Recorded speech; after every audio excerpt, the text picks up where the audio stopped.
Nos encontramos en un sendero que le llaman el Sendero del Indio. Estamos con el señor Erasmo Villar.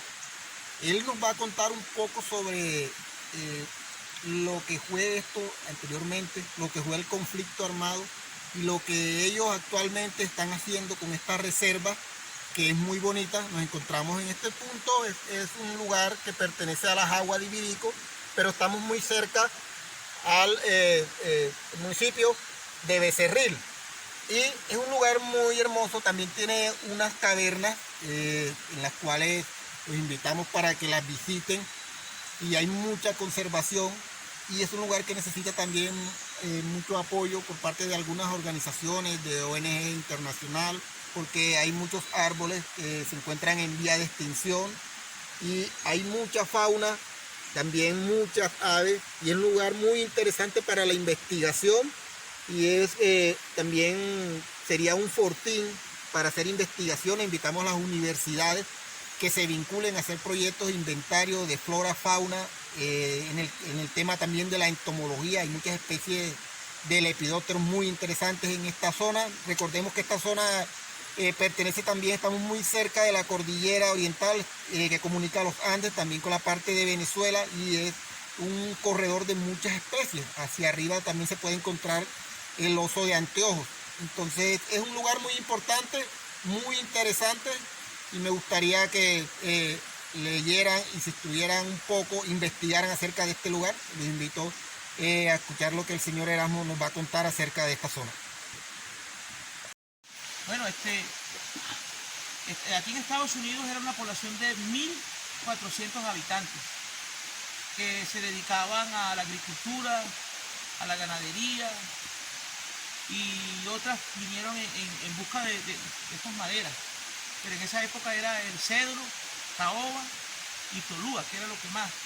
En los años 80 aparecieron los primeros grupos al margen de la ley.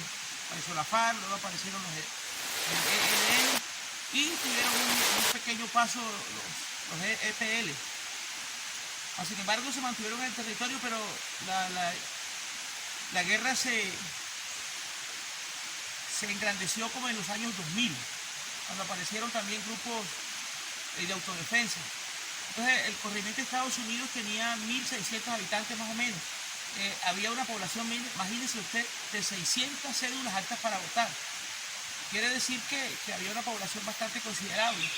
Entonces, en tema de ese conflicto, la población civil, lo que estábamos en el medio, sufrió una gran cantidad de persecuciones, de muertes, estigmatizaciones, señalamientos.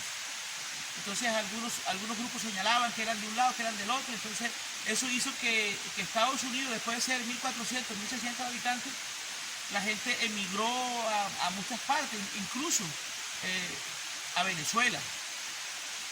Algunos fueron a Brasil.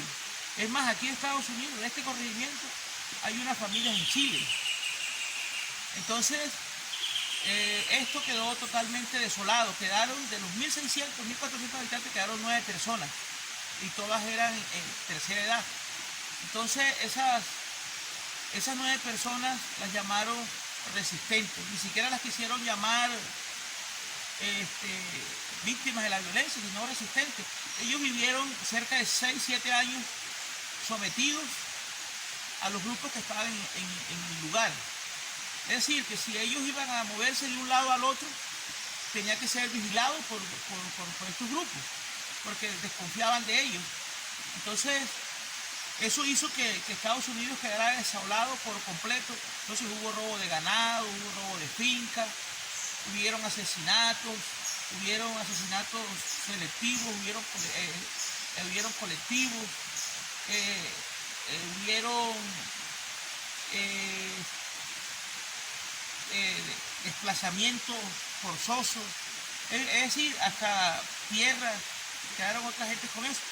Entonces eso es lo que nosotros quisimos hacer un día. Nos reunimos y dijimos, cuando esto sea un territorio de paz, alguien quiere venir a conocer la historia de Estados Unidos. Entonces, cuando nace la idea de un periodista, de una socióloga, que son netos de aquí, de Emilio Zapata, un muchacho también de acá, emprendedor, mi persona y mi esposa. Nos reunimos ese día y dijimos, ¿por qué no hacemos una corporación de turismo? Porque va a llegar un momento donde mucha gente va a querer venir a conocer esa historia. Entonces eso fue lo que hicimos. Entonces nació Visa USA hace 3 años. Estamos legalmente constituidos.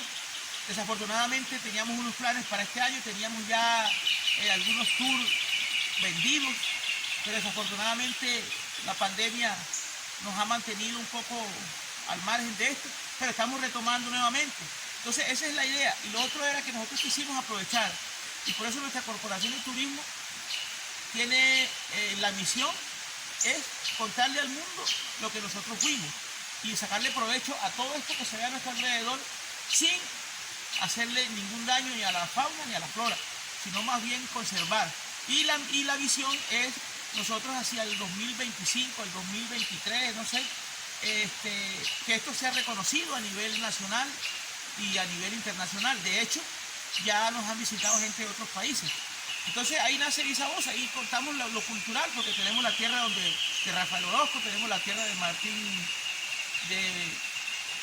Martín Arzuaga y tenemos la etnia Yupa. Entonces eso es lo que nosotros queremos contar acá en Estados Unidos. Luego cuando regresamos, aquí hoy hay 6 asociaciones. Está la de turismo, que es Visa USA, hay una que es ASOPROES, que es Asociación de Productores de Estados Unidos, ASOTAU, que es Asociación de Estados Unidos de Ganaderos, está la de víctimas, hay una de deporte. Entonces ahora últimamente hemos podido regresar al territorio y hoy somos ya más o menos 1.800 personas que vivimos.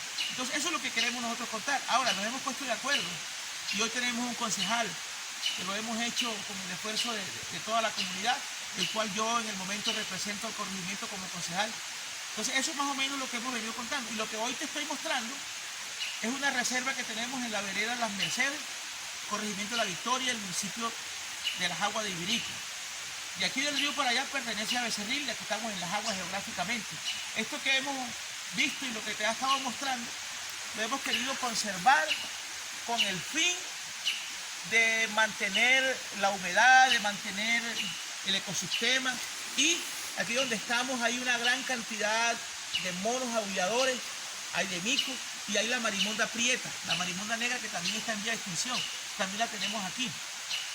Entonces eso es lo que estamos haciendo, pero nosotros lo estamos haciendo desafortunadamente solamente con las ganas, con el interés de nosotros mismos. Pero sí, iremos con el paso de los días, del tiempo, buscar a ONG o a universidades que nos apoyen para poder conservar. Aquí tenemos ya mucha madera en vía de extinción, como es el tananeo. Es un palo que realmente es fácil de quemarse, es fácil de destruirlo. Y tenemos el guáymaro, tenemos muchas clases de árboles. Y tenemos aquí en el territorio una caverna que de aquí a allá está a 1 kilómetro. Tiene 800 metros en profundidad, tiene una agua que sale de allí y hay 3, 4 fincas que agarran el agua de allá por gravedad. Entonces eso más o menos es lo que nosotros queremos hacer.